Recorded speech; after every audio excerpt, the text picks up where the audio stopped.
In this video, now that we've talked about the basic setup of spacing, stem direction, root position, doubling root, and score order of the notes in part writing, we're going to talk about the very first way to connect notes from one iteration of a chord. We call that a voicing, putting the notes down, and another.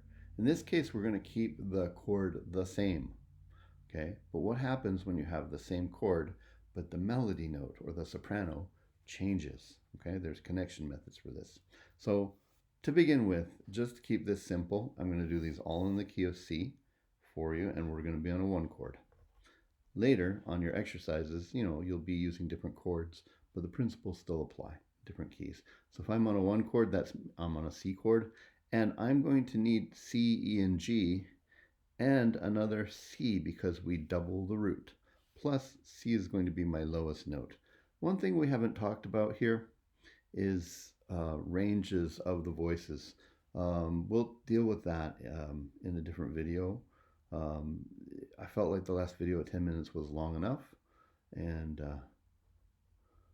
we'll talk about what the actual ranges of the voices you can write for are, what's too low for the basses, what's too high, that kind of thing. But so I've got one C in the bass, one C in the tenor.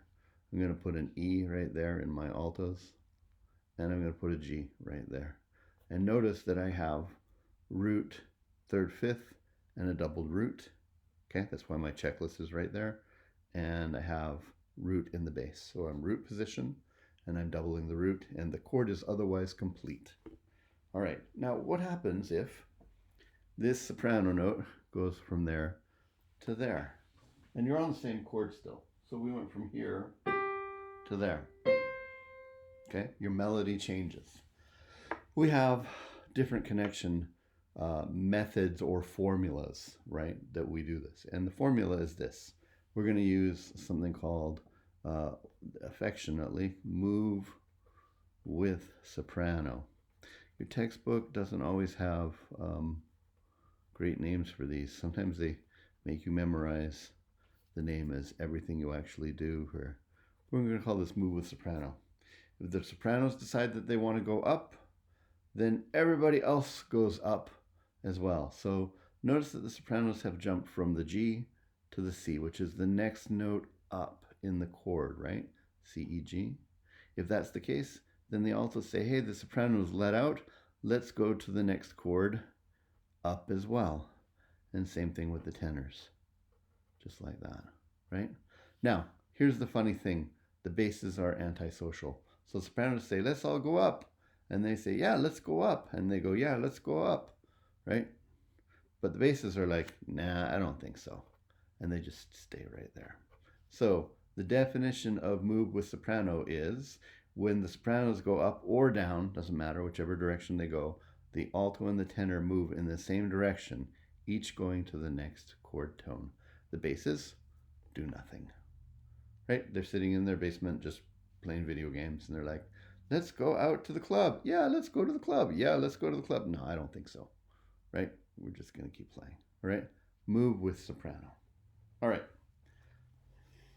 That's method number one. Let's set this up again. I'm going to, yeah, we'll just set it up exactly the same. Now, sometimes a method can't be used because it breaks spacing rules or range rules. And so for practical purposes, you can't use it, but it's okay in this case. Now, what if the sopranos went up again like that? Okay. Again, we're still on a C chord, C, C, root C, E, G. It's the same setup. If we rearrange the notes, you'll find that the notes still do the same things, just in different orders. Okay. Unless it takes us to a weird range or something like that. Okay. So we have another one, which is contrary motion. That means to move in opposite directions. Voice. Vox is short for voice. Exchange. What this means is that two of the voices or parts will exchange notes or pitches, and they'll do it by moving in opposite direction. Okay? So move with sopranos. Sopranos moved in a direction. Everybody else except for the basses went to the next chord tone, right? Note in the chord, and they did that. Here, what happens is primarily with the soprano and tenor, okay? It's like the sopranos say, well, I'm going to the club. And they're going, well, if you're going to the club, I'm not going to the club. I was already at the club. C is the club. I'm going in the opposite direction. See how the sopranos and the altos, or not the altos, sopranos and the tenors, exchanged pitches. G up to C. These guys were on the C, so they go down to G. And they're moving in opposite direction. That's the crux of it right there. Okay? All right. What do the other voices do? Well, the altos go, hey, wait, where did everybody go? And they do nothing, right? And the basses couldn't care less about this the entire time. They're still in their basement playing video games, right? Contrary motion voice exchange. The sopranos and the tenors exchange pitches. G becomes C, and the C becomes G. And they move in opposite directions, okay? The altos stay the same, and the basses stay the same. And that's how we do that. Now, you can't always do this, because if the soprano moves somewhere that the basses or the tenors are not already, then they can't exchange it. So this is a sometimes can use, okay? Other times it would cause you to cross over voices or something like that. So this is a formula that works some of the time, right? Move with soprano, whether they go up or down, usually works pretty well most of the time, unless you cause a collision with the bass or something and you're crossing over them. So these work really well, but there are some physical, like, oops, we're set up in an awkward way where you can't use them. So we always have to check for range.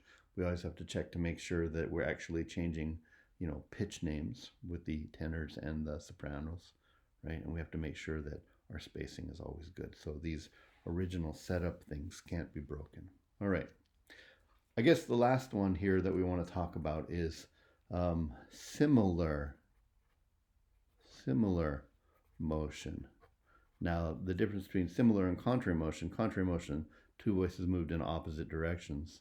Similar is when they move in the same direction, except it's not going to be the sopranos and the tenors this time. Now, I want to point out something here on these setups right here.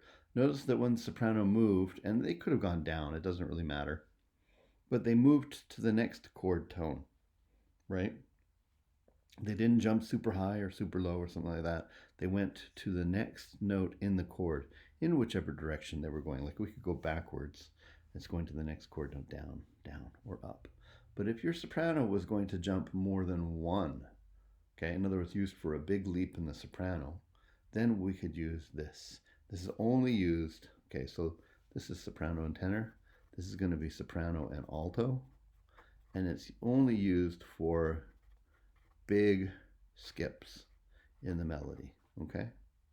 All right, so if I set this up again the same way, all right, and we could mix these up, but just for familiarity's sake, and I don't want to go to the C, I'm in the wrong key, hold on. Bum, bum, but I want to go bum, bum, big skip. I missed the C in the middle. Bigger than just an adjacent note, okay? Then what happens is that the alto and the soprano change pitches, and they move in the same direction to get there. So it's kind of like the sopranos call up the altos and say, hey, altos, we're going out to the club. And they're going, really? I want to come. And it's like, no. I need you to come over and pretend to be me sleeping in my bed so my parents won't notice, right? So these guys move from a G up to an E. These guys are on an E. They move in this similar direction to the G where the sopranos were. They're covering for the sopranos. Basses are like, I'm just going to stay here. We don't really care about all that. And the tenors are like, where'd the girls go?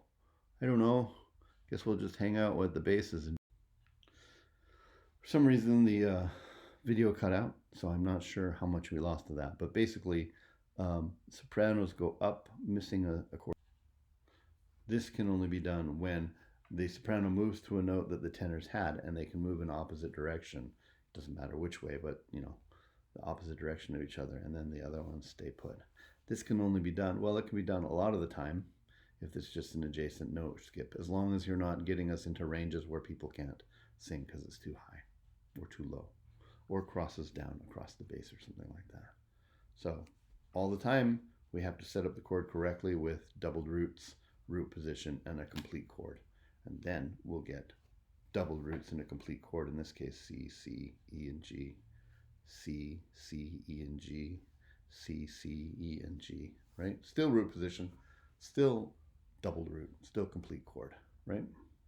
All right, there is a worksheet, second page of these worksheets actually, where it says, try and do these, right? I will do the first one with you. It says move with soprano. So I'm on a G chord right here. I've got G in the root, another G right there, and a B and a D. Soprano's going up.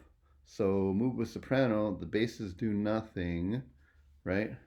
These guys move up to the next chord tone. We're on a G chord, so B is my next one up. And then these guys move up from the D all the way to the G, and that's about as high, honestly, as you'll ever make a tenor sing. And even then, if you're in high school, that's really mean to do. All right?